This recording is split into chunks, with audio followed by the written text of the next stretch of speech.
First of all, welcome. Thanks for joining me. My name is Allison Kolstedts. I'm Vice President for Student Affairs at Richmond, and today's session is focused on parents and guardians. But if you are not a parent or guardian, that is absolutely fine.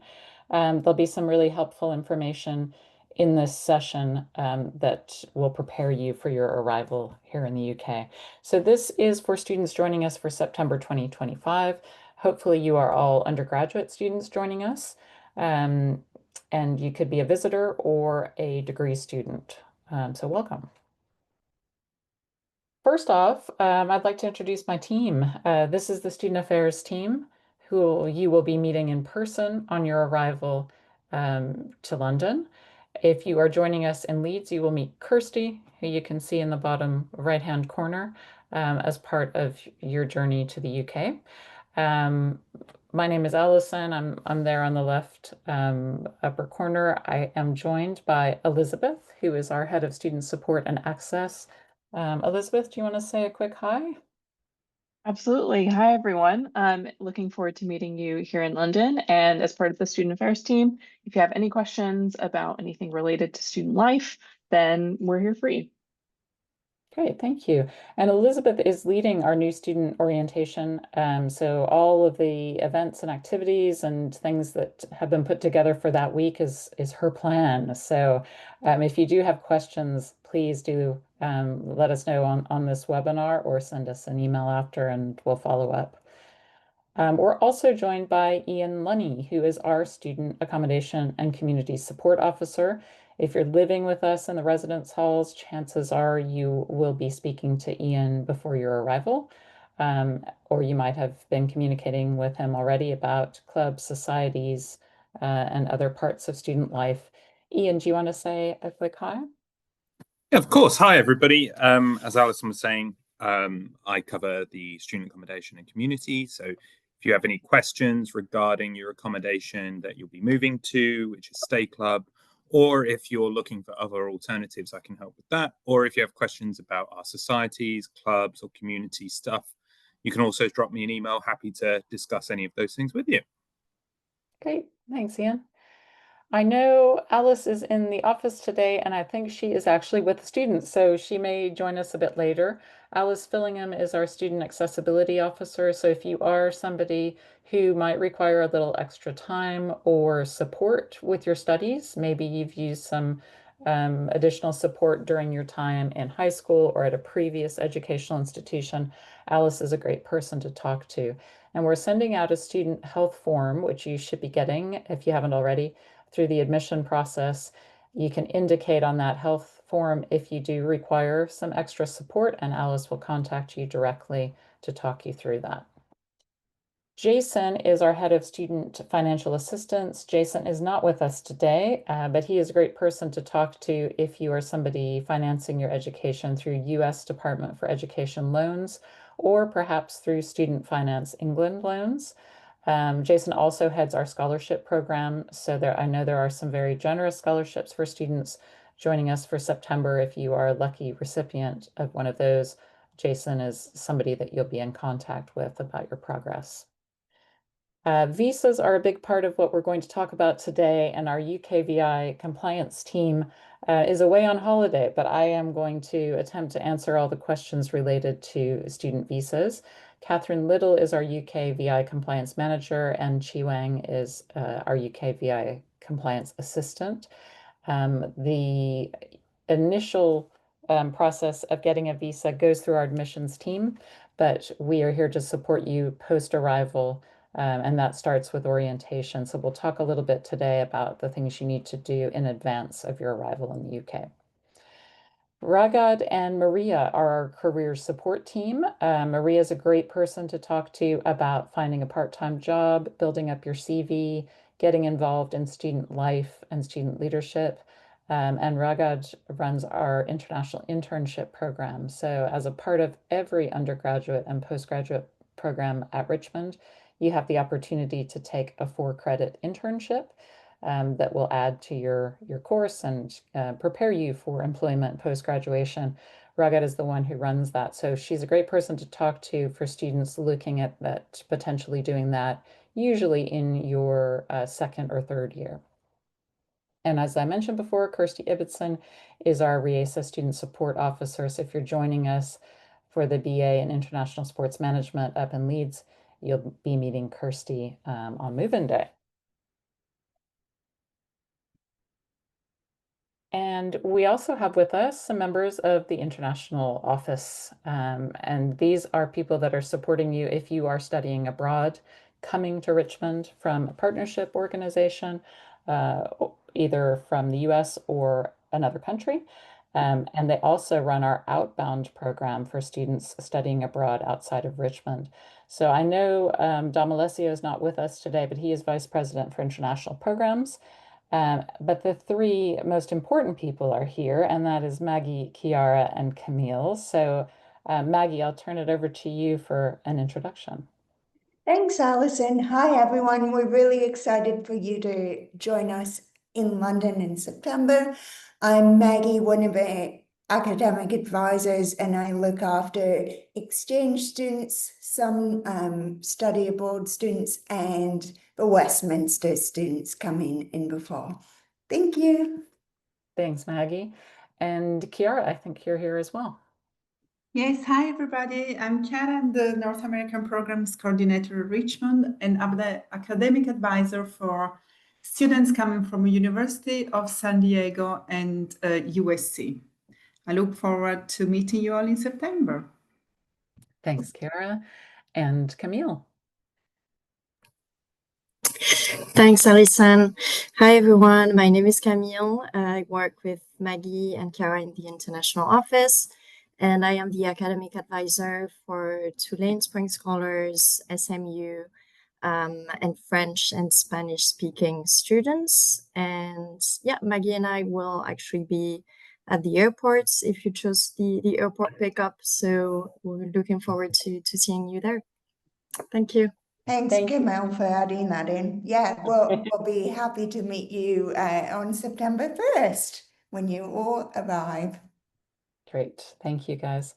Gemma Hadji George is our head of admissions. She was unable to make it today, but I believe some colleagues from admissions are joining us a bit later. If you do have questions about the visa process, where you are in the admissions process, we can take some of those questions away and get back to you personally. So I thought we'd start with student accommodation. And when you move in on the 1st of September, which is the day we're also collecting you from the airport, if you decide to stay with us in our residence halls, you will meet three fabulous student leaders. Rowan Toulon is our resident director. Amanda Jernigan is our resident advisor, and Caden Ortiz is also a resident advisor. They will be living with you at Stay Club North Acton, and they'll be helping you settle in, get used to the transport back and forth between Stay Club and Chiswick Park, and they'll also help you sort of integrate into life in the UK. Each of them is an international student, and they have gone through this process already. So they're ready to give you some tips to support you in your transition to university life. Our student accommodation, as I mentioned, is at Stay Club North Acton. It has some really convenient transport links, only 34 minutes on the bus, or if you decide to take the overground and the station is directly across from our building at Chiswick Park, it's about a 15-minute walk to the station from Stay Club and a 12-minute ride to Chiswick Park. There's some pictures there that show Stay Club North Acton in all its glory. It is a building of a number of different floors. I believe it's 12. And there is a cafe in there. There's a movie or a cinema room. Each of the rooms is single occupancy and is a studio flat. So you have your own bathroom, shower and toilet in there with you, and a small kitchen. And then there's some really lovely common areas that have both kitchens and seating areas in them, and a rooftop terrace at the very top of the building. So really nice place to stay. Currently, we are sold out. We're taking names for a wait list, but we're also able to put you directly in contact with Stay Club North Acton if you'd like to book a place. They have really been supportive in helping late applicants find a place that is very close to our allocation. So we should have all Richmond students living in the same area. The building is quite large, so there will be other international students from other universities living there as well. You might meet people from Imperial College or University of West London or a number of other universities it services. So it's a great opportunity to meet like-minded people studying internationally in London. We are offering both 16-week contracts and 34-week contracts for different types of students. So if you're a visitor coming just for one term, you can sign on to the 16-week. If you're a degree student starting in September and staying with us for a number of years, you can sign on for the annual contract, which is 34 weeks. And as we mentioned, the move-in day is the 1st of September.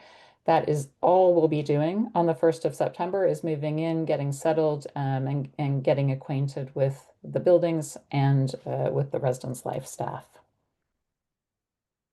So moving on to student visas and immigration, and this is where a lot of people get really worried about how all of this will work. So let me try and calm your nerves here for the next few minutes. If you are a student coming to study with us only for one semester, then you will be getting a standard visitor visa to come to the UK. This means if you are a US national, you don't have to apply in advance, but you do have to apply for an ETA, which is an electronic travel authorization. You can do this through an app on your phone. The cost is £16. They will ask you if you have travel insurance and you need to verify that. Really, it's just a process to track your location. So you fill in a form with your flight information and your passport, you pay your £16, and then you're given an authorization number. When you arrive here in the UK, you'll need to bring with you your boarding pass because chances are they won't stamp your passport on arrival. The boarding pass just tells us your arrival date to the UK. And from that point, you get 6 months on your visa to stay in the UK. This is a standard visitor visa. You'll also need to bring your passport to orientation, and you should have at least 6 months validity on that passport. So if you have a look in the next few days and you realize that you don't have 6 months, you need to get that updated before you travel. It would be great if you can also bring your Richmond offer letter. And you can use that if you go through border control at Heathrow. They may ask you, are you studying, which course, and that offer letter will have all that information in it.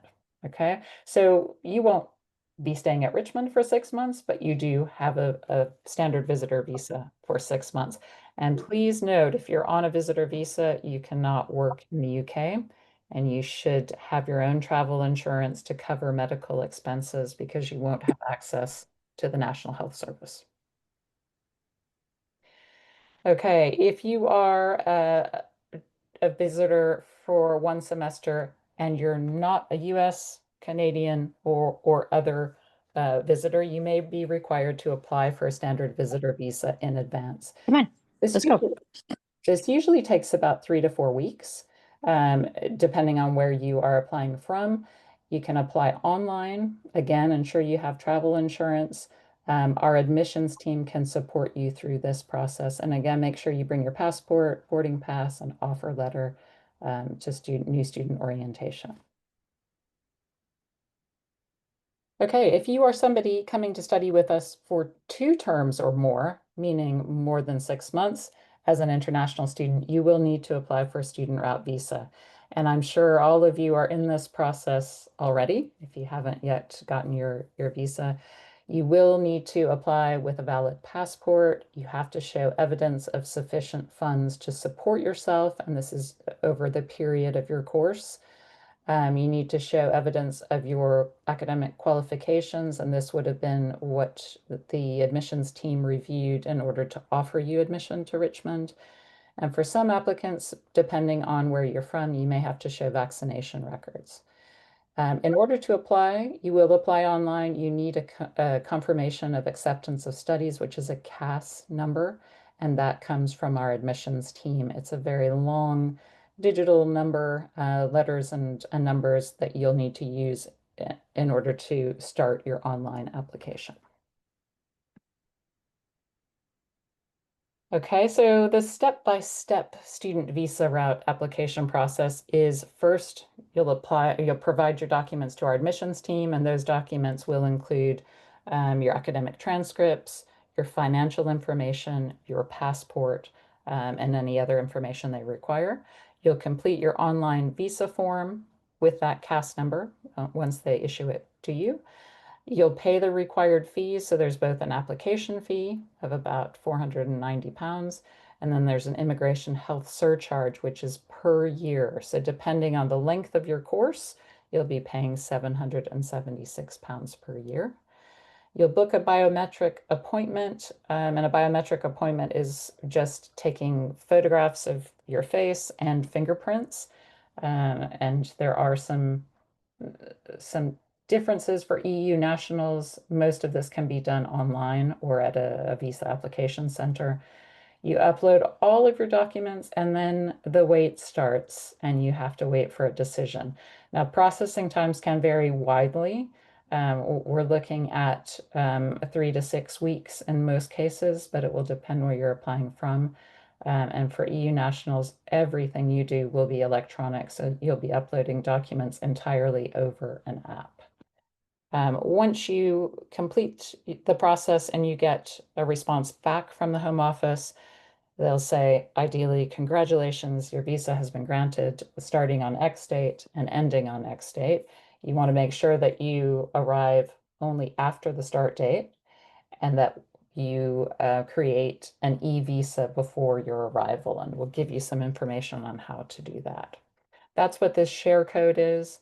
A share code is a way that we can find your e-visa online and verify it as yours. So for all non-EU passport holders, pretty similar process. You'll follow the instructions on the decision letter to create your UKVI account. You'll link your documents. So you're linking your passport and your visa, the accepted visa number. And then once you do that, you will have created an e-visa. So in the past, you used to have stamps in your passport or a sticker in your passport that you could show to immigration when you arrive. Now it will be entirely electronic. So we've put a QR code in here. Again, this is recorded so you can go back and have a look at it. What this is a link to a website, a gov.uk website about proving your immigration status. So if you scan that QR code, you'll get to a page where you have to input details in order to create an e-visa, and then you can share the code so that we can see your e-visa before your arrival. We've put a lot of this information, excuse me, put a lot of this information on our student-facing website, which you can see there at the bottom, student visa information, and all of those links and information on the step-by-step process are there. Okay, so when you arrive on campus on the 2nd of September, which is our first day of orientation after residential move-in, we will need to see proof of the date of your entry to the UK. So usually this is with a boarding pass because it's very rare that any passport is stamped anymore. We want to see your original passport. We realize we do have a copy of it, but we need to verify that you have that passport in hand. We'll also want to know your UK term time address. And if you're staying with us at Stay Club, that is the address on Western Avenue. We will want a mobile phone number. That doesn't have to be a UK number. It can be an international number, but one that we can ring and you will answer, or text and you will answer, and a personal email address. So be ready to show that e-visa share code as requested. We are sending out a Microsoft form asking you to provide us with that information in advance of your arrival. And if you can do that, it will make orientation go so much more smoothly. So keep in mind, if you are a student working or you are a student studying with us on a 3 to 4 year degree or a master's degree, you are eligible to work 20 hours per week during term time. And term time is basically that September to December period. Outside of term time, you can work full-time. So you could work full-time in the holidays between the end of fall term and the start of spring term, and likewise during the summer months. If you're a visiting student, you are not eligible to work, and this does include paid or unpaid work. So voluntary service, an internship, is still considered employment. So unfortunately, as a visitor, you are unable to take part in those activities. Okay, we're going to move on to student health, well-being, and access, and I'm going to turn over to Elizabeth. Hi, everyone. So just to give you a bit of an overview on our health and well-being support provision, we're part of the student affairs team, and we're here to help support you with all of your health and well-being as it would sort of proceed as you would think based on that title. So we're here to help you access healthcare. That can be anything from day-to-day concerns, accessing pharmacies, knowing where to go with a pesky cold, or something more serious like going to A&E, which is what we call like the emergency room in the UK. We're also here to help support your mental health, any concerns around sexual health as well as appeals and petition guidance. Part of that is also what Allison was mentioning before with my colleague Alice, who looks after accessibility. So if you need accommodations in the classroom or for exams, we'll support you with that as well.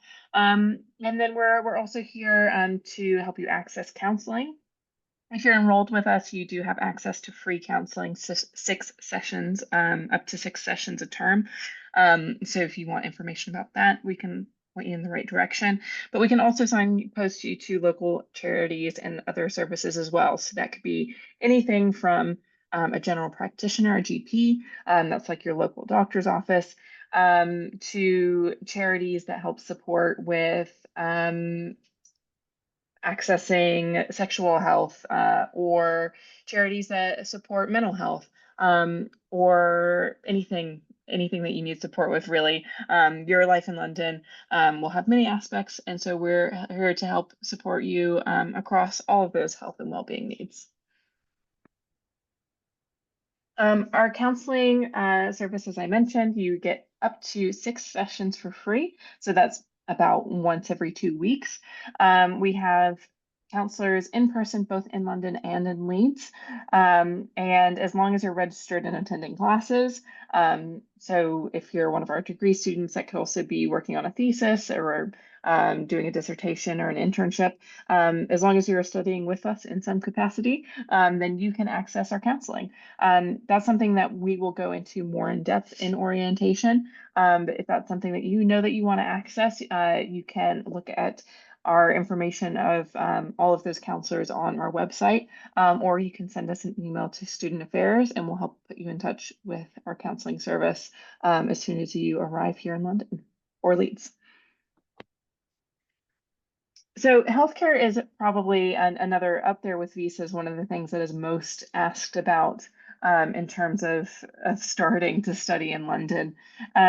So if you are visiting the UK for more than 6 months, so you're one of those people who's on a student visa, then you can access the NHS. So if you're listening to me and you are not one of those people, so if you're a one-term study abroad student, ignore me for just a few moments. So the NHS is solely accessible to people who have paid the NHS surcharge, and that's something that is required for a student visa or any other kind of visa, really. But paying for that visa means that you have access to the NHS, that's the National Health Service, which means that you'll be getting treatment basically like anyone else in London. You can register at a GP, and you can make appointments, so you can get healthcare sort of how you would almost anywhere. And we can help you navigate signing up with a GP when you arrive. We do have some information also on our website about the local GPs And I know that Leeds also has some information about the GP that's most local to them. So you can browse that information online at your leisure. We'll, of course, talk about this and all of the processes that you'll need to go through to start getting access to healthcare when you arrive. But because for those of you who are on a visa, because you're on a visa, you have full access to the NHS. That being said, everyone has access to emergency healthcare. So if you do need to go to A&E, if you need to call an ambulance, everyone has access to healthcare at the point of need, whether you're on a visa or not. So for those of you who aren't on a visa or are on a visitor visa, so not on a student visa, I should say, that's those of you who would be in the UK for less than 6 months. You should ensure that you're covered for your healthcare through some sort of personal medical insurance. So that could be travel insurance, that could be an extension of your home medical insurance, whatever is right for you. But we do highly recommend that you do get some sort of private healthcare for the time that you're traveling. So I know that both Allison and I have touched on this a little bit already, but we have our student accessibility officer, Alice, and she is our point person for supporting any students with additional needs at Richmond for any time that you're studying with us. So this goes for everyone, whether you're just visiting or whether you're here for your entire degree. We are legally required to provide reasonable adjustments with anyone who has specific learning difficulties, medical conditions, or mental health concerns, or physical disabilities. It's part of the Equality Act, and that's standard across the UK. But more than that, we're here to make sure that you are supported to achieve your best. And so we put together personal support plans that will help figure out what your challenges are and what strategies that we can offer to make sure that you are supported through those challenges. And also just make sure that everything that you need is accessible to you. If you have any questions about what that might look like, you can reach out to Alice directly or our student affairs email. Or you can meet with Alice in person or myself in person during orientation, and we can talk through sort of what those steps look like and what kinds of adjustments we can help you make. If you do want to go ahead and declare additional needs, there is a form online, and we definitely encourage you to do so if you already do receive accommodations with your studies in the past, because we can go ahead and start setting that up ahead of time for you so you're ready to hit the ground running on day one. Great. Thank you so much, Elizabeth. So, Absolutely. okay. Another question that students ask often and parents is about budgeting and finance. And I think there is nothing to hide here. Living in London can be expensive, but there are some creative ways that you can live inexpensively. And some of these will be top tips that our students will be giving and sharing with you over orientation and some on our social media. I think you definitely need a budget. And if you haven't budgeted before, we have some helpful tips on how to do that. You need to think about food, transport, and essentials. And because you will be living, if you're living with us in the student residence halls, you'll be cooking for yourself. There is an option to sign on to a meal plan, by the way, and I can give you a little more information about that shortly. But thinking about how you would budget for food during your stay, transport back and forth, not just to university, but perhaps into central London to do things, and some of the other essentials that you might need. There are discounts, certainly, for students, and there are apps by which you can get at these discounts. We'll be telling you more about that during orientation and on our orientation Blackboard course. You definitely want to avoid big purchases because once your money disappears, it is gone. So if you do have loans that are dispersed at the start of the term, you need to start thinking about how you're going to make that money last through the period that you'll be here.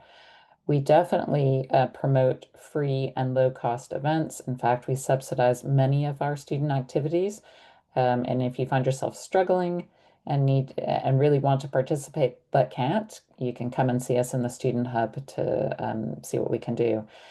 try to keep your money safe. Most of the time here in London, most businesses do not operate in cash. They use contactless payments or debit or credit cards. So it is rare that people would be carrying around large amounts of cash. But if you do have cash, make sure you lock it away or put it in your put it in a bank for safekeeping. And if you are, of course, facing financial problems, come and talk to us. We have a helpful team who can support you through that. So the big show is new student orientation, and we will be starting that on the 1st of September. But before that, we will be contacting you shortly with lots of information about new student orientation.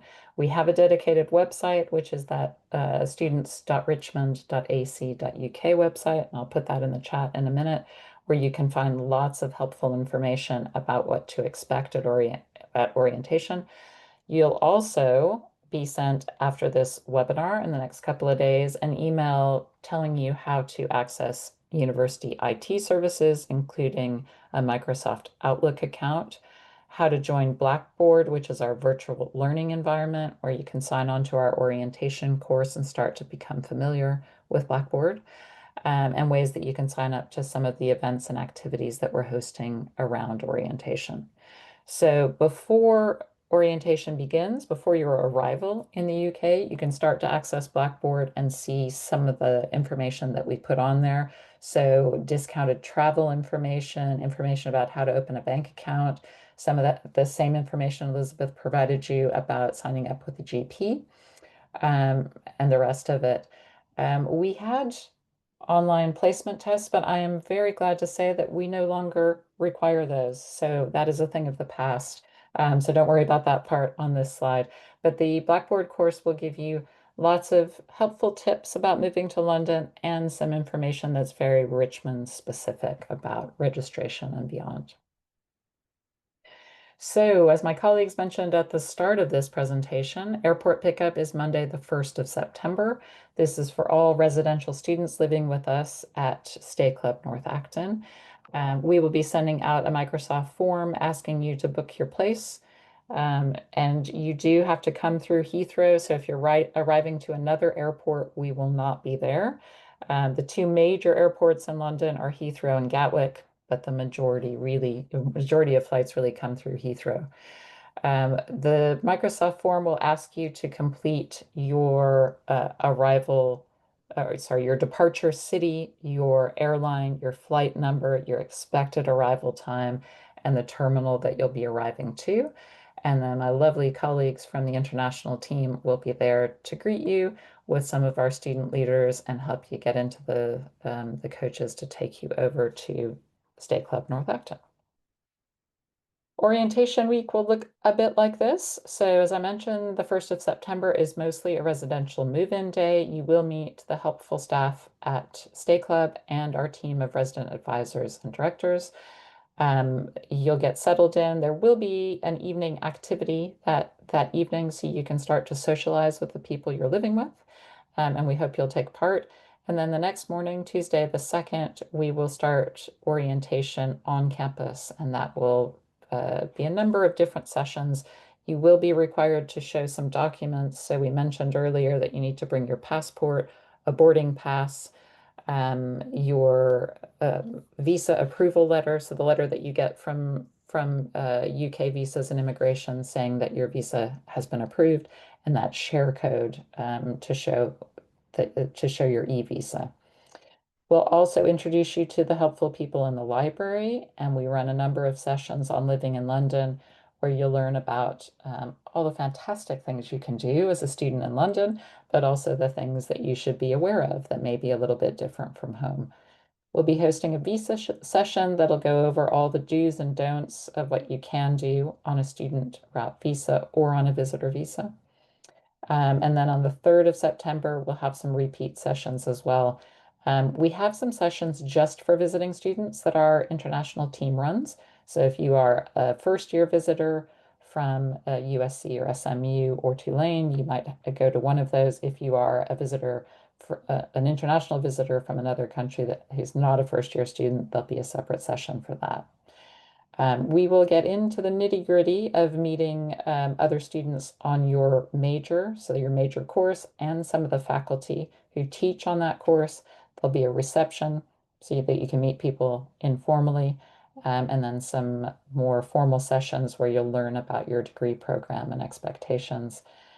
And then on Friday, we'll have a Student Government Association welcome and last minute class registration if you haven't been able to get to that in advance. So again, we will be hosting social activities through the week. Those start Monday evening and run all the way through the weekend, and classes start on Monday, the 8th of September. So I believe that is it for me, unless any of my colleagues have anything to add that I might have forgotten.